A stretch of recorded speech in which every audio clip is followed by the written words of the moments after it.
Hey YouTube, I just wanted to talk a little bit today about ways that you can get your garden growing faster, especially in the spring when the temperatures are cooler at night. The very first example is going to be the cheapest one. And first I want to show you, these are my kale. I just planted these probably about a week and a half ago, and they are slow going. We have had quite a bit of nice weather lately, but we do have pretty cool nights still. And when I sowed these seeds, they definitely were sown in cooler weather, but they take a while to germinate. And you can see some have come up, some haven't.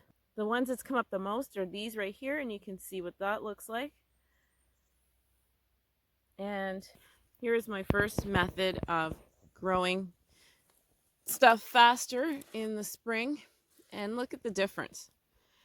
This I covered, and you can see how much faster these kale seedlings have grown in comparison to just leaving them without any covering at all.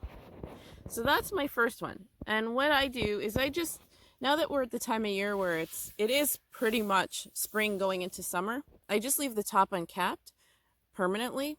But when you're getting into leaving winter into the early spring season, for cold loving vegetables like kale, you can do this method. You can plant in, let's say, late April and use a milk jug. I like the milk jug because it's a little bit wider and it can hold more in it because it's a little bit tall and has a nice handle on it. But you just cut the bottom of the milk jug off and makes a great greenhouse. At that time of year, you can put the cap on in the winter to keep the heat inside and then take the cap off if it's a nice day during the daytime. But light will still get through and the plants will stay green. So not to worry, even though it's white and not clear, it will still work. So there's method number one. So this is method number two, and this is a cold frame.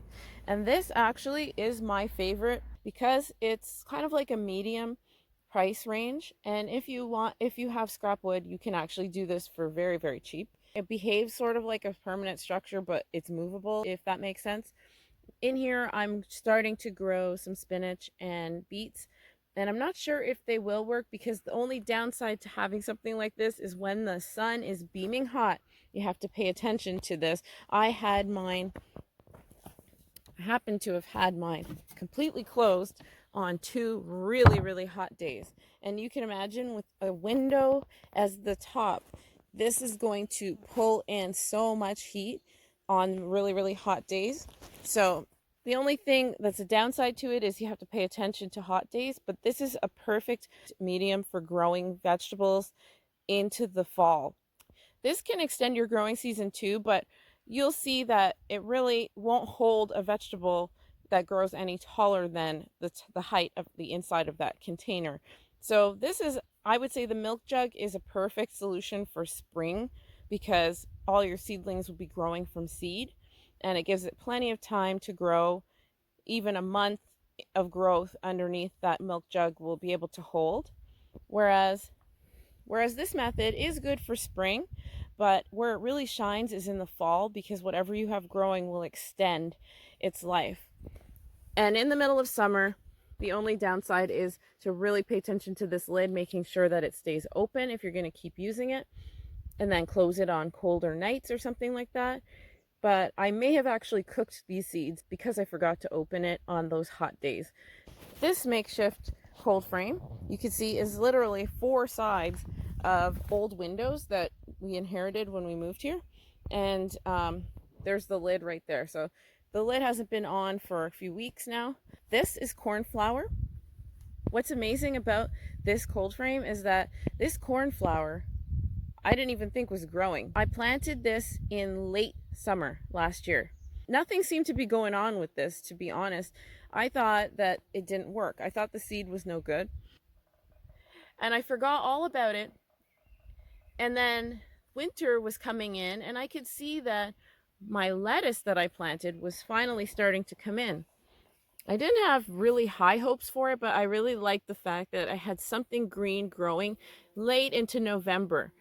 even into December, I was taking the snow off of the lid of this cold frame and kind of letting the sun shine in, and this lettuce was really doing okay. It was growing. But now look at it. It not only survived the winter, but it is flourishing and it looks amazing. This is like some of my best lettuce growing right now, and it's because it stayed in this cold frame all winter. And the fact that I've got vegetables that I planted last year that survived the whole entire winter, and these cornflowers are annuals. They're not supposed to come back. They're not a perennial, and they came back because it was in this cold frame. So this is one of the reasons why I think this is my favorite method of getting vegetables, and in this case herbs, to grow. Cornflowers are an amazing edible herb, and you actually can use them to beautify your tea when you store tea inside of a jar, because these little petals can be dried out, and little purple flecks inside of your black tea. So that's what I was growing it for, but I'm really pleased that it happened to actually come back and grow. Be sure this is going to eventually go to seed, and I will save some of these flowers to go to seeds so that I can have seed to keep sowing later on. Here I have butternut squash seeds that I've sown, and I'm going to use this patch as an example of what you can do to help the seeds to germinate faster and to grow in a warmer environment. And I've just covered them with a little grow tunnel. This grow tunnel is very handy and cheap. It's probably the second cheapest method to helping to extend your growing season. And it was about $12 on a website called Temu, and it's maybe 20 or more on Amazon. It's plastic with metal wires already pre-inserted into this frame, and then you just insert the metal pieces down into the ground, and you just got to make sure that they're down deep enough into the ground, and they stay pretty well. Sometimes they fly out when there's a big windstorm, but most of the time they stay down. This also can protect from little animals that might want to try to eat the seedlings before they've fully grown, and is a really good method too. And this last method is having a greenhouse. So a greenhouse definitely can be a huge benefit to extending the life of your growing season. Excuse me here, I've yet to clean up all these weeds all the way around this area here. They definitely grow very, very well in a greenhouse, the dandelions. These beds had been already set up last year, and I just decided to put the greenhouse over top of them, so that's why this setup looks the way it does. But I might just actually kill all the weeds and put soil over top and not even bother with making a box around the edges here all the way back. But the point here is that you can extend your growing season, and the way I see it of the most benefit, especially me being in a zone 3-4, is having tomatoes, because last year they grew well, but they didn't make it past green tomatoes because I didn't have a long enough growing season for them. So now having them inside of a greenhouse, I know that my tomato plants will be able to grow to full maturity, and that is one really good benefit of having a greenhouse. I also do think that having a greenhouse has a drawback to it, because you're not getting the benefit of that beautiful rain that's ozonated, that helps to bring so much growth and light to vegetables. And I think that that's the big drawback to it. With the other methods, you can open things up and expose it to the rain. But when it comes to a greenhouse, you're going to put a lot of effort. I will make a video on how we found to solidify and make sure our greenhouse doesn't blow away in the wind and can handle heavy snow loads.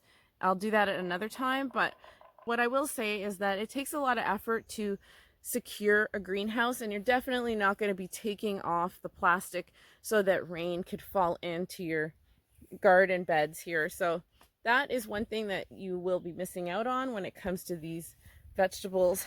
They'll get the wind and the sun from the windows, and the plastic, the sun shines through nicely, but they won't get the rain. So that's it for now on ways to extend your growing season. And I hope that you enjoyed the video, and maybe if you had a method that you thought that you might try to use, you can share it in the comments section with other people, or which method would you use out of the ones that I showed today. Thank you for watching. God bless you, and I will see you in the next video.